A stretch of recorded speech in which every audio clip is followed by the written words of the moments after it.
Okay, so a quick welcome to you all. Thank you so much for joining our first ever Google Plus Hangout. This is the first time we are bringing together finalists on this platform, or on any platform, I think. First and foremost, congratulations on being selected as finalists of the Google-supported Citizen Media Competition. There were 426 entries submitted to this competition from 75 countries, so you truly are some of the best and the brightest in this field, and we are very excited to have you on board. The people on this call and throughout the competition have truly been changing the way that we consume, distribute, and produce information, and we're really looking forward to your thoughts. So with that, I'd like to introduce our team on this end real quick and then just pass the conversation over to our moderator. I am Evangelia. I also go by Eva. I have been working at Ashoka for about a year now, and I'm working on media and content for our change makers. Hi everyone, I'm Sarah Mintz. I've been with the Changemakers team for a little over 2 years, and it's really just an honor to be sitting with all of you here today. Thank you so much for your time. It's been almost impossible to understand this. There's a lot of background noise. Oh. Yeah, that's much better now. I don't know what happened. Yeah. Oh, probably because we stopped talking. Well, so sometimes No, it's not you. There's something else coming from somewhere else. Okay, just as long as everyone's on mute, if they're not talking, it usually works pretty well. So we'll finish up introductions and kick off. Sure. Hi, I'm Tim. I've been working with Changemakers for about 1.5 years now. I've been sort of essentially managing the Citizen Media Competition from an evaluation perspective. And again, it's just a real pleasure to meet all you guys and see the faces associated with these fantastic ideas, and looking forward to the call. Right. And Rachna, would you like to introduce yourself? Yes. Yes, I'm Rachna, and I've been working with Changemakers for about 2 years now, based in Bombay in India, and my first Google Hangout as well, and it's exciting. So can't wait for the conversation. Great. So with that, we'll pass the conversation off to our moderator, Alex Howard, who is correspondent for Government 2.0 at O'Reilly Media. And Alex, welcome and thank you once again. Oh, thank you. And I have to say good morning or good afternoon or good evening to wherever you are, whenever you are. I think this conversation is a great example of how we can all be much more connected to each other in real time around the globe in ways we simply could never before. And I'm personally very humbled to be able to be here to talk to you all, especially looking through the projects that you've been working on and the places you've been working on them, and looking at the impact you've already had. So I'm really looking forward to the conversation today, and just a couple ground rules. We're not sitting on a panel together, so it's a little bit more difficult to, I think, work with a conversation. Just take a best practice from podcasting. Wait just a second or two when someone finishes speaking so that we don't run over each other, so it's easy later on if they decide to do any editing. It'll all fit together well. And normally I'd say, I look down the table at people, look across the table.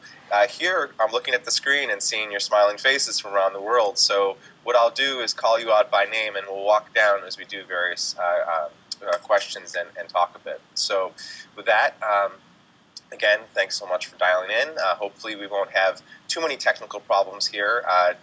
As innovators in this space, you know very well that we do hit bumps and bleeps and roadblocks, and sometimes people will drop off. We'll just roll with it. So thanks again for tuning in. I will say, just as a side note, after we've had the conversation, please @ me on Twitter at DIGIPHILE so that I can share out and connect with you in that space as well, because I want to make sure that we continue the conversation beyond right here.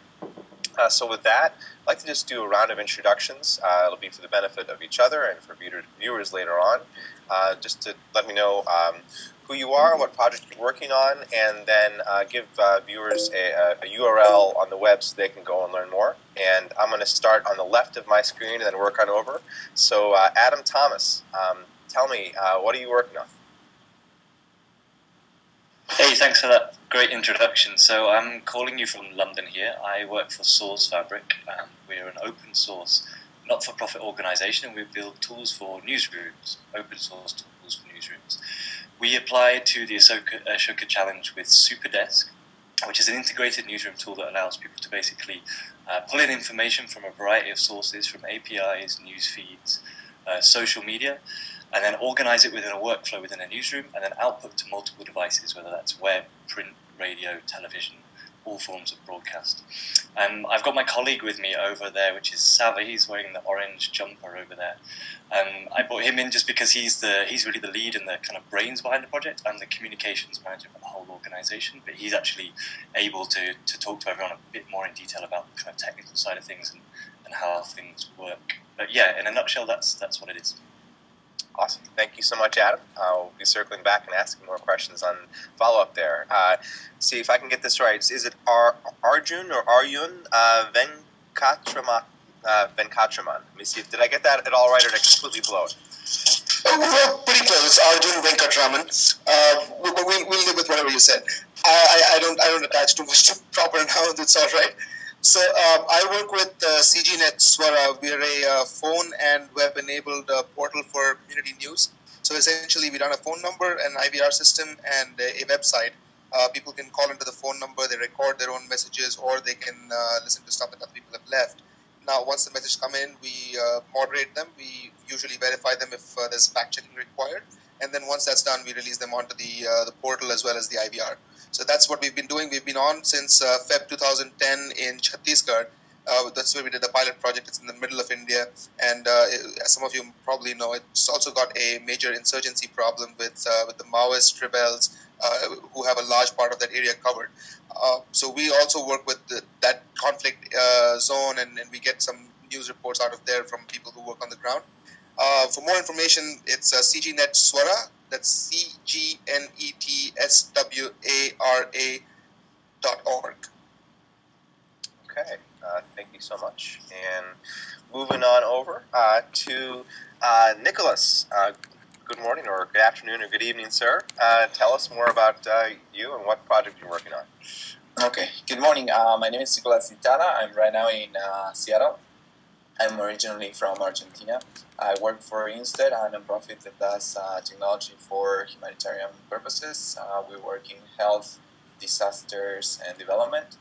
And the idea that we've been working on is called True Bytes, and it's about creating a collaborative environment for people to do ground truthing of events and stories and be able to develop together a story and analyze where there's consent and where's dissent around different pieces of that story. Okay, thank you very much. Sava, is that right? Or did I get that? Did I mangle it in this one? That's Sava? Or Yeah. Yeah, okay. Muting a mic always helps. Yes, you got it right, and Adam has already said what we've been at. We're in the process of making Superdesk. We just made some first steps with it, with some print integration that was added to our other piece of software called NewsScoop, and we call that Print Desk, which will ultimately constellation of desks could be made in order to emulate a real newsroom setting, whichever way you like it. Essentially, we're trying not to guess people's business models or people's way of doing things. We just try to make a moldable system that they can fit best to suit their publishing ideas and journalistic vision and all that. Okay, great. Thank you for that. And then moving on down. All right, Tom, we've made our way over. Tell me more. And is it Trewinard? Did I get that vaguely right? That's good. Is my mic working? Is this good? Grant. Yes. I work with Meetan.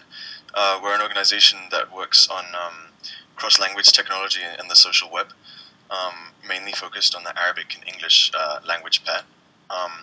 We are in the Changemakers competition with a citizen journalism project we're working on primarily and initially in partnership with a leading Egyptian newspaper, which helps connect citizen journalists in Egypt with professional journalists and the newsroom Al Masr Yom.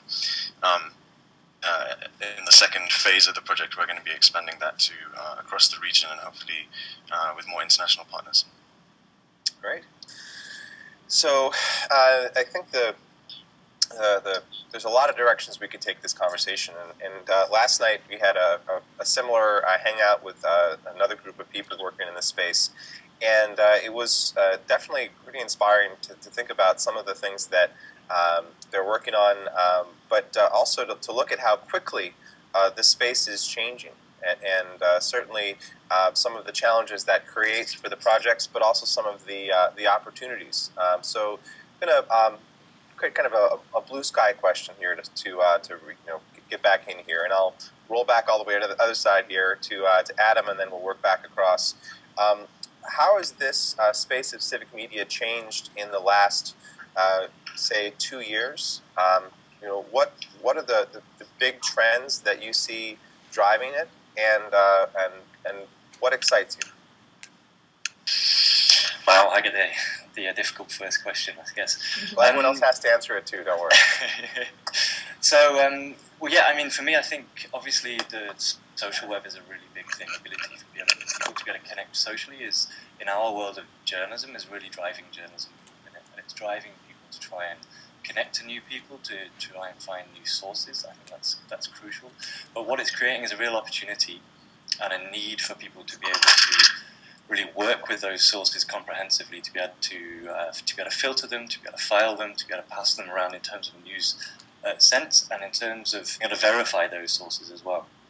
So the kind of modern digital newsroom basically needs to be able to deal with a lot of the amazing content that's been produced by the social web in the last couple of years. I think that's vital in this space that we're working in anyway. And this is what we're trying to build tools to do. We have a long history going back of building digital tools for journalists, back to 1999 actually. We've always worked in areas that are in some way, let's say, like post-conflict or transitional. So a lot of it is about providing, lowering the barriers of entry for people so that they're able to make the most of the social web, the sources that come from it, and the new amount of information and content that has begun to surface. Okay, thank you for that. I'd say you handled the tough initial question pretty well there. So moving on to someone who's seeing massive change because of mobile and tech in India. When you look at this space, I keep hearing stories about how mobile devices are changing the face of India and the new opportunities that they're creating for citizens to share what they're seeing about their governments, about their local towns. What are you seeing? How are some of these changes impacting one of the world's most populous countries? Well, it's interesting that you pick mobile when you come to India, because that's really where it's at. India doesn't have a very high internet penetration rate. The latest figures, and this came out in today's Economic Times, which is the leading economic paper in India, that there's about 120 million expected by next year, which sounds like a lot. It's the third after the US and China, but it's still only about 10% of India. So it's really not a very high penetration. So plus you also have the fact that mobile is at 850 million subscribers already. So when you look at 60-70% penetration versus 10%, it's clear that mobile is really the way it's going to go in India for the most part. Now, in terms of findings, what we're seeing on the ground is that more and more people are using or trying to use their phones to get information in new ways. So you'll find a lot of people using their phones for radio. You'll find a lot of people using their phones for taking pictures and then sharing them with their friends. Even if they're not on a social network, they'll use that to share between them. In fact, it it'll probably become a concern with the Indian government sometime or the other, because a lot of the propaganda that happens with subservient groups also goes around the mobile phone space.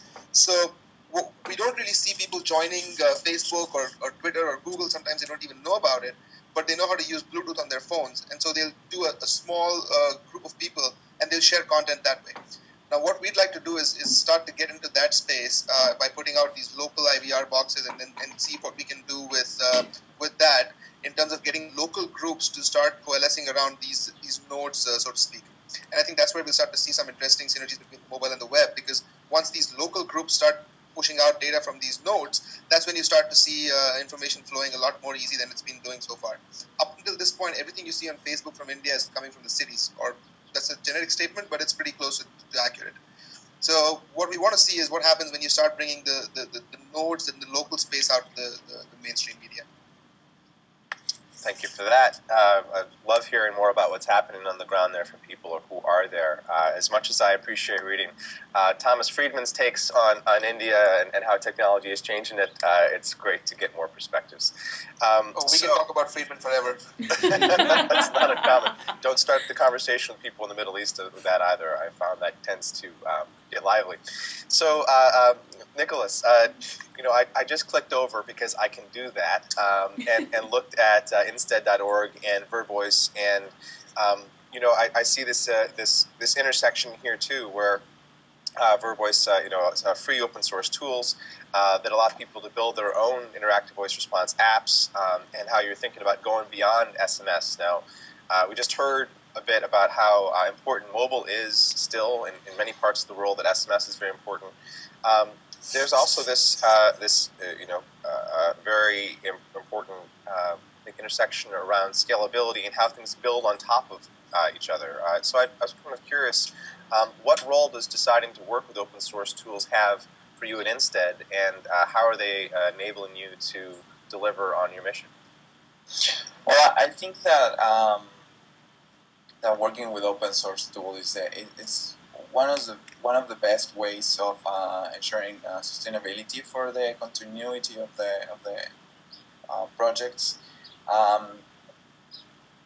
From another perspective, it enables a broader community to participate, to contribute, and to also be able to monitor what you're doing. How's your software doing, right? It's easier to trust something that it's out there, open in the wild, and subject to other people's inspections when it comes to things like journalism or our communications, because anybody can go on there and see how it's working, and see whether it has a bias towards where is the information coming from, etc.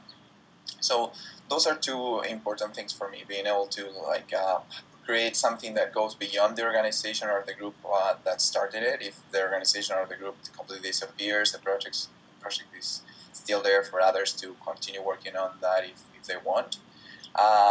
And there's this transparency that you give to the project too. And anybody can go and see and check how it's working and how it's done, right? And also improve on it if they see something that they can contribute to.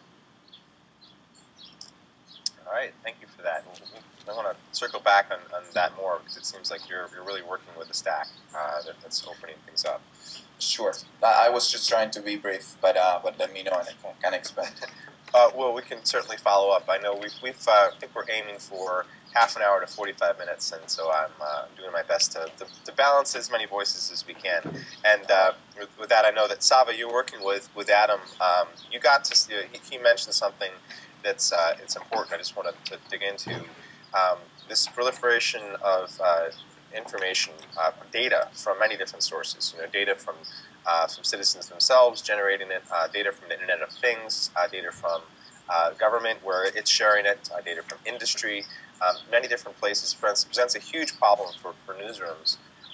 When you think about building new kinds of tools, especially for virtualized, distributed newsrooms, how do you deal with that proliferation of data in terms of the way you make something and you think about storage or networking or processing, or how things are woven together?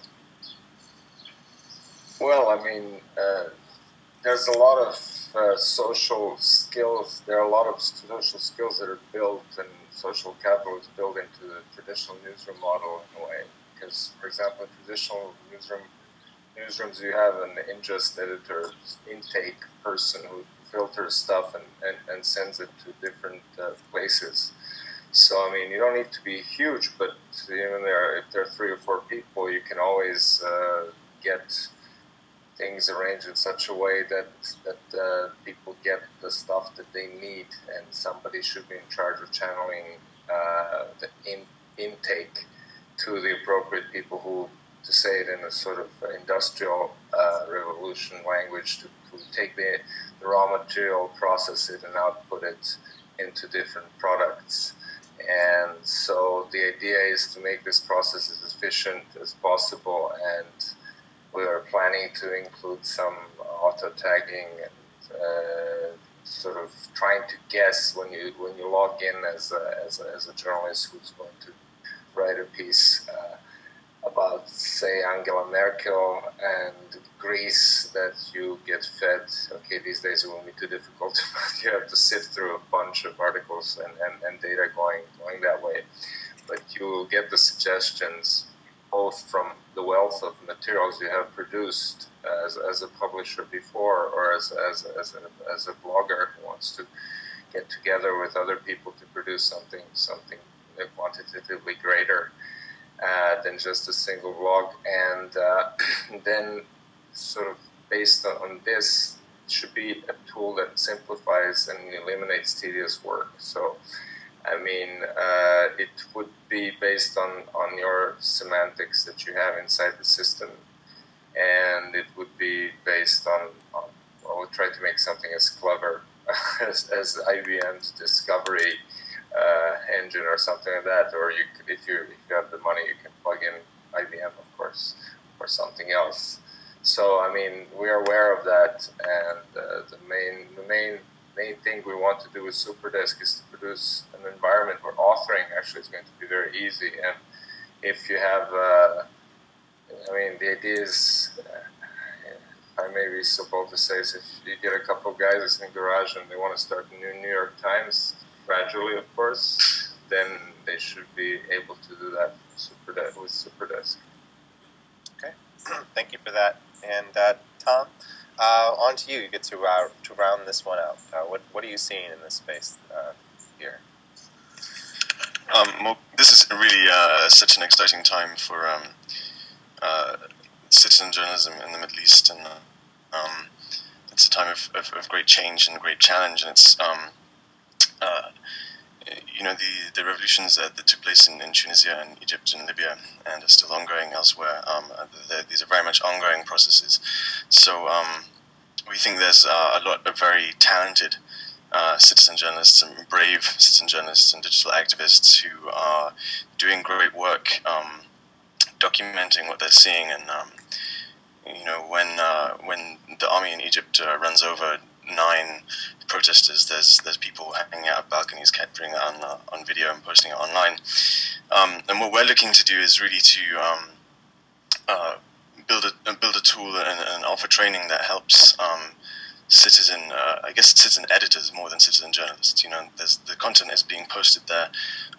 How do we look at that critically with a journalistic eye, and working with journalists, and how can we use the rich range of citizen journalism that's being posted to really enrich the mainstream media, which still I guess the Middle East has some similar issues to India in terms of internet penetration, and if you want to really get citizen journalists' voices out there, you have to amplify them through mainstream media. So that's what we're trying to do with our project, and it's really great to hear what Adam and Sava are working on. I think it shares a lot of the aims and ideas that we're also working with.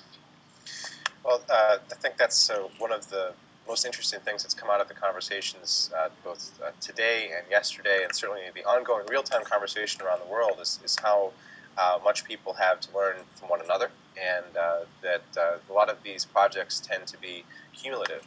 What someone builds somewhere else can now be picked up somewhere and taken up or used somewhere else. And one of the fascinating things in this space is that when someone builds a tool, the way that it's used may not be the way they expect it to be.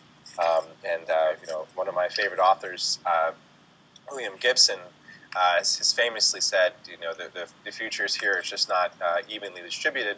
I think in many cases we're starting to see some of that distribution rapidly work itself out, particularly around this intersection of mobile and social, and when you build your tools so other people can use them in many places. And in terms of seeing that use, I don't think Mark Zuckerberg expected Facebook to become a player in Egypt at any point, and yet we've seen people holding up signs. I don't think that Jack ever anticipated that the system that he created to be able to track emergency vehicles might become relevant in these spaces. Certainly, YouTube has had to rethink how it allows videos depicting violence to be displayed and actually allowed to stick around, given the fact that they're now really important pieces of crisis data that bear witness to what citizens are seeing and can be shared.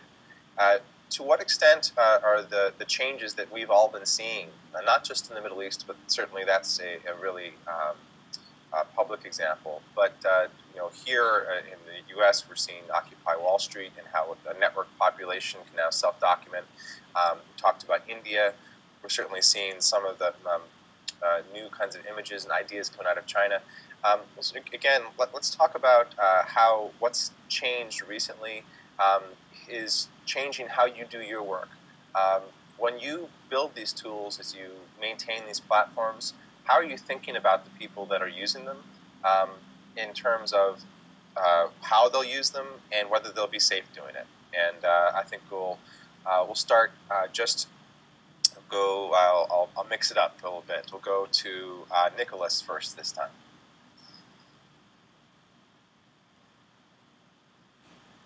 Are you still on mute, sir? Nicholas?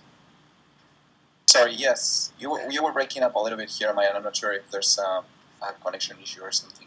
I'm sure there's a connection issue or something. It being technology, that's part of the game.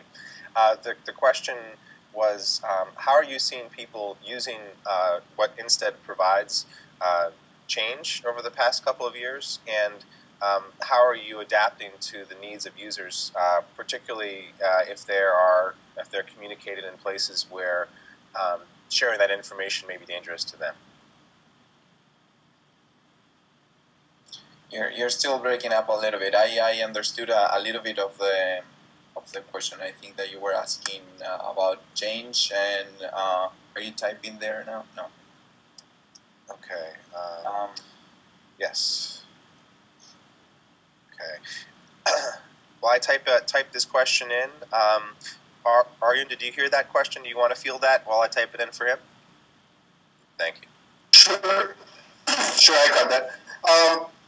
See, here's the thing. We work with conflict areas, so we know what we're talking about in terms of privacy. Now, what happens is, when we started, I'll give you a story. When we started off, we initially started publishing all the phone numbers of the people who were calling us on the website.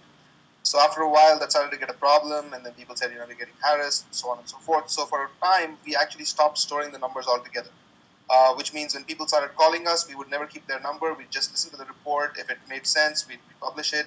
But then we discovered we had no way of calling them back and verifying it. So then we held this meeting, and we talked to the people on the ground and said, listen, this is the problem. If you don't give us your numbers, and if we can't publish them, as far as we're concerned, giving us the number is equivalent to publishing them, because once the number is in our digital system, if there is a legal inquiry that requires the numbers to be published, then we have to provide those numbers. It's just, that's the law. So obviously that becomes a concern. So we said, okay, maybe we just don't store the numbers at all. But then we couldn't verify stuff. So then eventually, after a few conversations with people, we started to get them to realize that, listen, it's free speech. If you're putting your voice out there, it's worth the trouble. Go ahead and do it. And so nowadays we just tell them that, look, your number's going to go out. If you feel you're concerned for your privacy, call us. Let us know there's a concern. And what we'll do is we'll have somebody else call that report in and record it on your behalf. So, but it's really a manual process. We haven't found an automated way to keep people safe that way. So I don't know if that answers your question. No, it certainly addresses it. Thank you. Nicholas, do you want to take a shot now? Sure. So we work with a lot of information that is quite sensitive, particularly in the space of health, also where you have like people reporting or receiving different results of tests, even things like, I don't know, knowing that you have tuberculosis or things like that. We're also working with HIV systems that handle pretty sensitive information, right? So one of the things that it's important for us is to look at anonymization.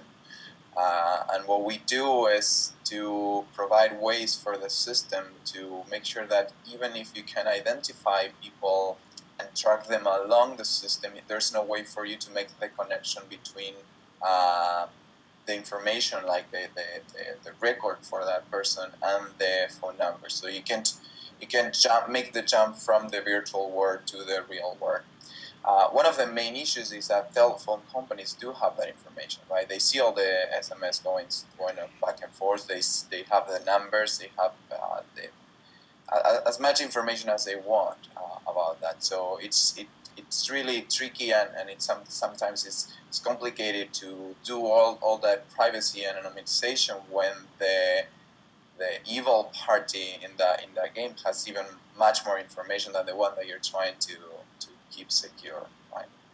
But there are ways around that too, and we're exploring different alternatives to work with voice on that too, which is much more difficult to track and record. Now, Tom, this is something that people in the Middle East, for good or ill, have a lot of experience with. In the 2009 Iran election, there's a great deal of excitement about social media, and then it turned out that it looks like the government chose to crowdsource identification of people who were photographed using the internet, so it can turn it around and use it to find people who had stood up to ask for a different outcome to the election there. And certainly, as I look at news coming out of Syria, it's quite clear that there's huge risks for people. I see Midan being quite bullish about the future of social media in Egypt. When you look at this space, what are the sort of the pluses and minuses for people choosing to use these platforms for self-expression?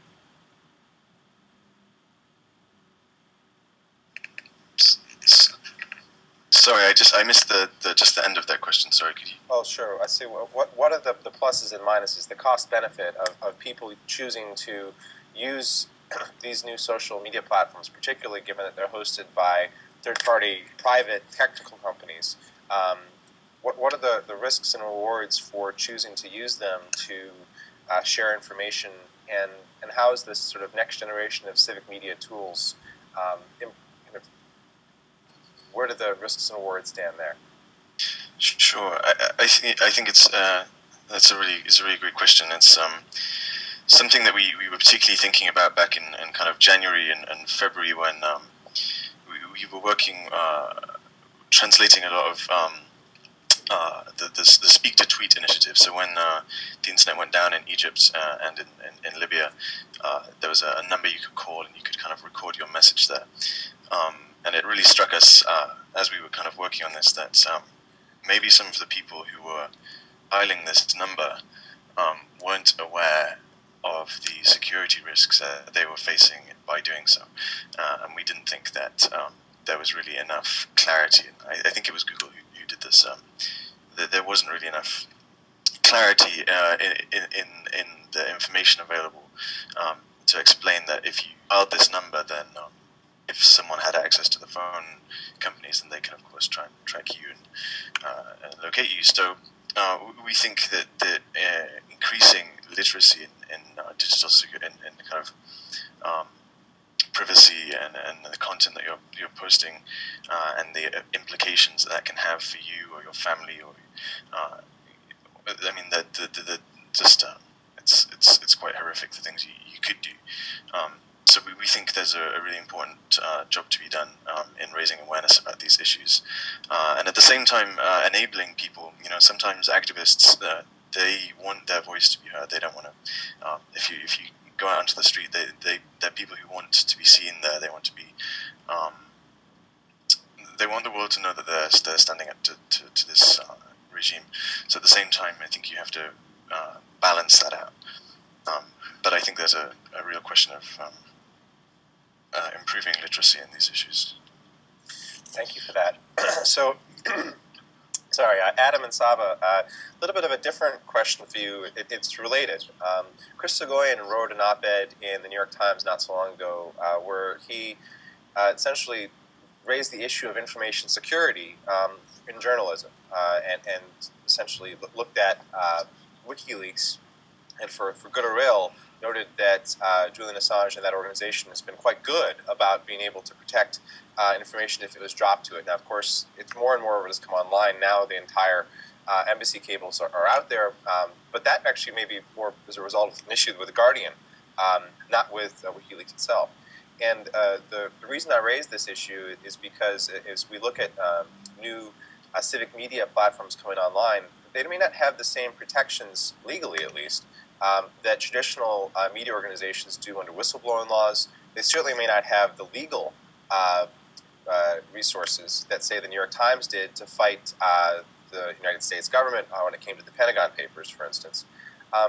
When you look at creating platforms for journalism and hosting that kind of information, how do you think about information security and the integrity of the information itself and any kind of legal or governmental challenges that may come up when government wants access to it or may want to knock it offline, etc.? How are you thinking about that?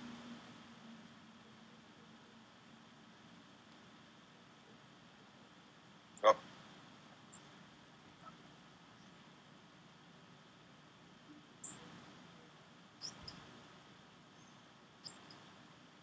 Sorry, Is okay. it me or I'll just speak really briefly. I'll tell you what, Sav, I'll speak briefly and then I'll let you take over because I know you've been working directly on a tool for exactly this purpose.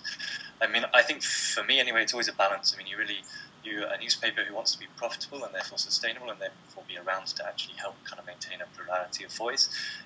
They're going to be wanting to extend their information gathering networks and making that information gathering as easy as possible. But obviously that's then a kind of balance. So there's various degrees of leaking, as we could say, from or let's say audience feedback, from feedback to on a story to anonymous leaking to then more kind of direct citizen journalism contributions.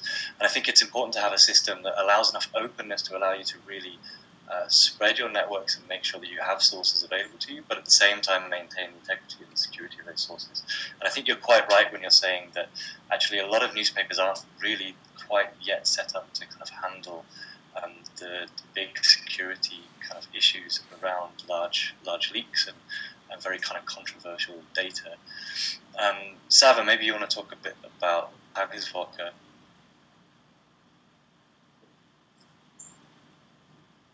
Sure, well, Tageswoche is from Switzerland. They don't face that many risks, but I mean, we worked with different places like Belarus, where you have a pretty vicious regime. I mean, it's not as vicious as, say, Syria.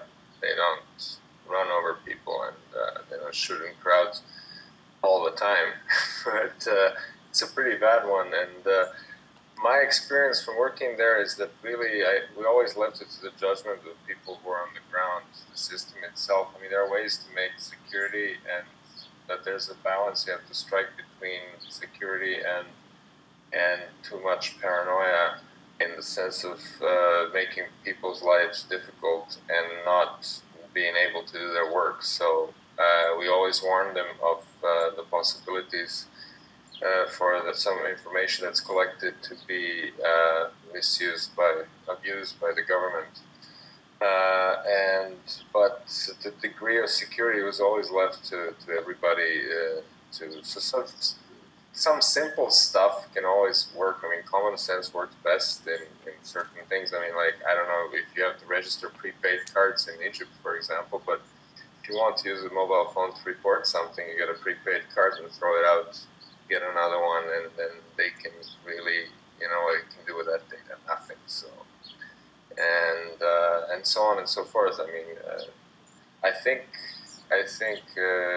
for our part, I'm always wary of including contact management and all that stuff in our systems. I'd rather have people be more careful if people don't have it all in one place. If you work in a difficult place, then don't have it all in one place. Have it in different places. I mean, there have been guidelines written about reporting from difficult places, which are far more comprehensive than what I'm saying. So, I mean, and also there are these anonymizers. Quite a few of them are open source, and there's public versions of what WikiLeaks does, so you can always incorporate it. It's a group in Germany. I'm sorry, the name escapes me at the moment, but they have an open source version of encryption and for submission of whistleblowing purposes and so on. So I mean, there's a bunch of stuff out there. It's a question of just integrating it, and as it's usually using common sense.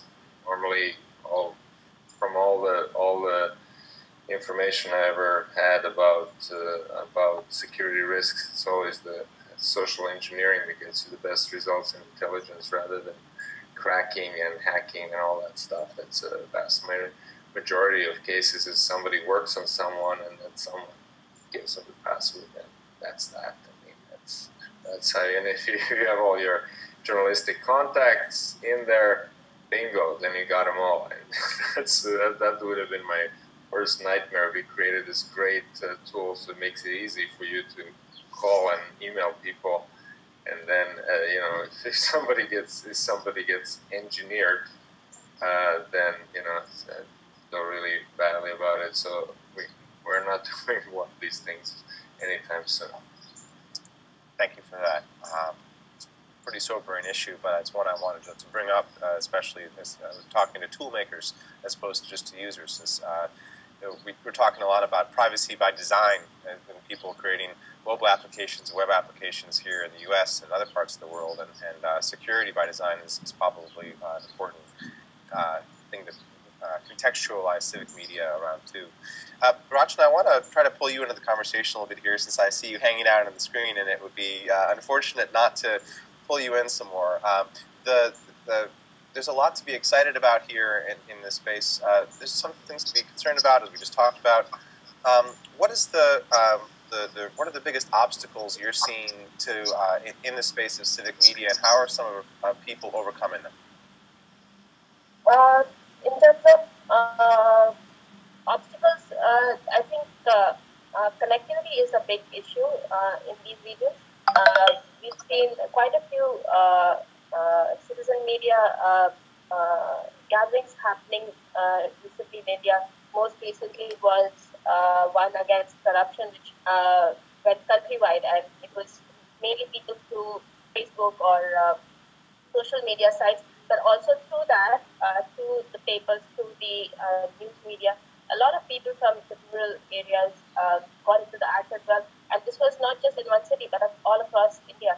So I think it's really catching up now, and in terms of obstacles, connectivity has been an issue, but like Arjun had pointed out earlier, that people who don't have access to the internet have access to a phone and know how to use the phone pretty well. And SMS is a big way to connect with these people, and it's being made use of pretty well, especially in this region now. It's a very upcoming mode of protest that we see. Okay, thank you for that. And whoa, we've been talking for almost 15 minutes here, so I think I'll start to wrap this up with closing statements going around the pike if we can. Make it straightforward. What's the thing that is the biggest challenge in your specific area in terms of work, and what's the thing that excites you the most as you look around the world and seeing what's changing? And we'll go same direction. Adam, starting with you.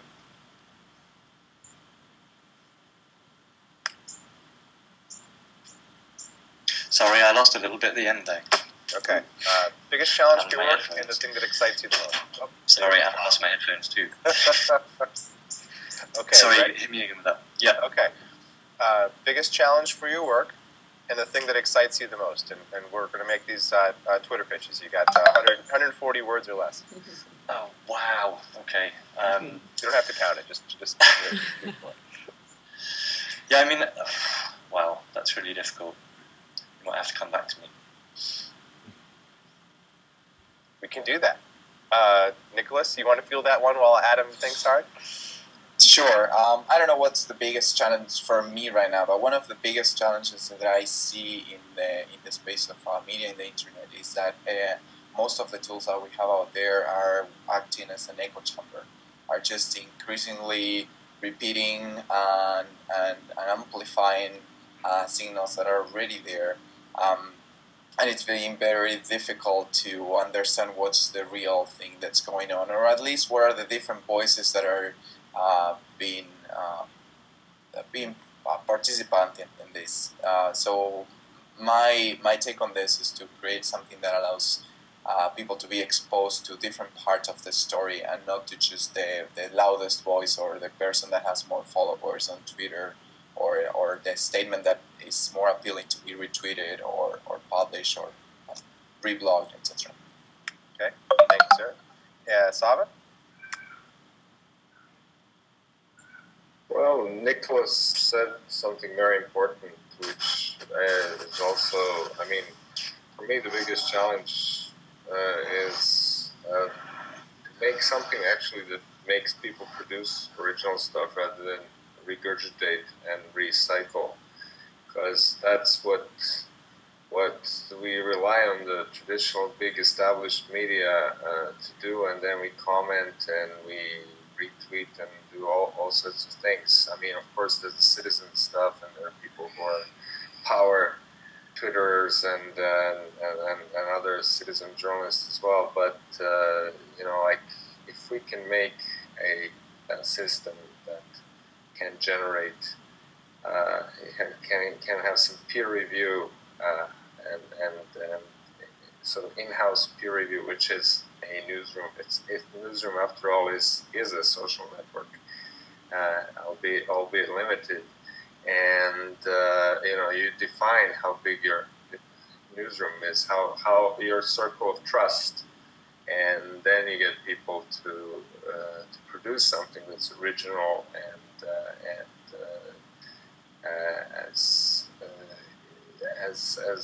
as relevant as and as trustworthy. At least you're associated with a certain brand, and you know what to expect, and you know their position. And in a way, there's a higher quality of output, of a consistent output as well from such units. So that's what really drives me to get this done and made, so people can actually do something new on par with the big guys and compete with them with big government and big money. Thank you, Sava.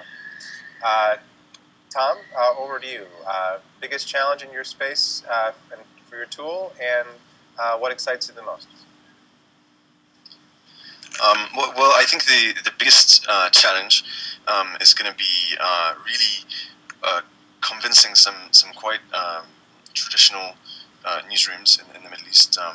You know, newsrooms that have been functioning for many decades, of the real value and the true potential of citizen journalism and how that can be used to enrich reporting and really broaden horizons. And I think the most exciting thing is that there's a really engaged community and network of citizen journalists in the Middle East who are doing great work, and the potential is really huge, and they're great people to work with. So. Thank you very much for that. And Aryan, I know you dropped off briefly, but you've come back for the end of the conversation here. Glad to see you back on. Biggest challenge in the space you're working in, and the thing that excites you most going forward? I guess the biggest challenge is keeping something like this open and not attached to one provider. India has several mobile providers, and they're all looking to add value-added services on. I think big challenge for us is to keep it open, and the biggest opportunity, I think, is just the number of people and the potential for impact. Thank you very much. And Adam, now you've had a chance to come around the pike to you. You get to have last words on this one. You know the question. What do you think the answers are? We'll be very quick because Ava spoke about this. So, I mean, I think the biggest challenges for us is making sure that new media organizations and old media organizations are basically working sustainably. And I think some of that is to do with profitability, some of that is to do with workflow and making things more efficient. So our biggest challenge is basically finding new revenue streams, new models of efficiency for these media organizations on whatever scale they are. And I guess the most exciting thing is that with open source software and with social media, we have a chance to really level the playing field to, as Sava says, allow the New York Times to be started in a garage with 2 people anywhere in the world.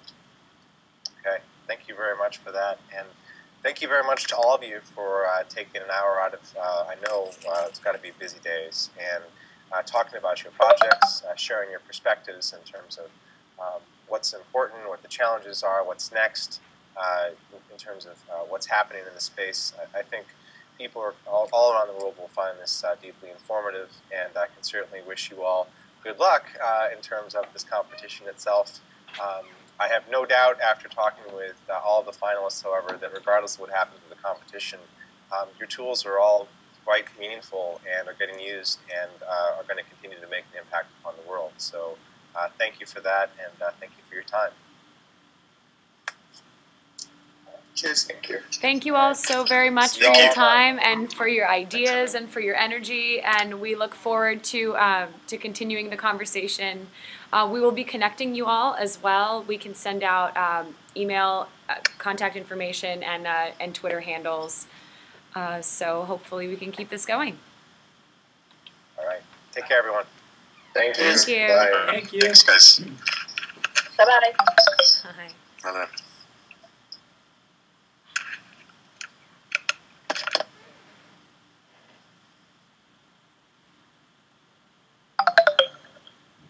It is kind of exit button. Yeah. It's not as intuitive.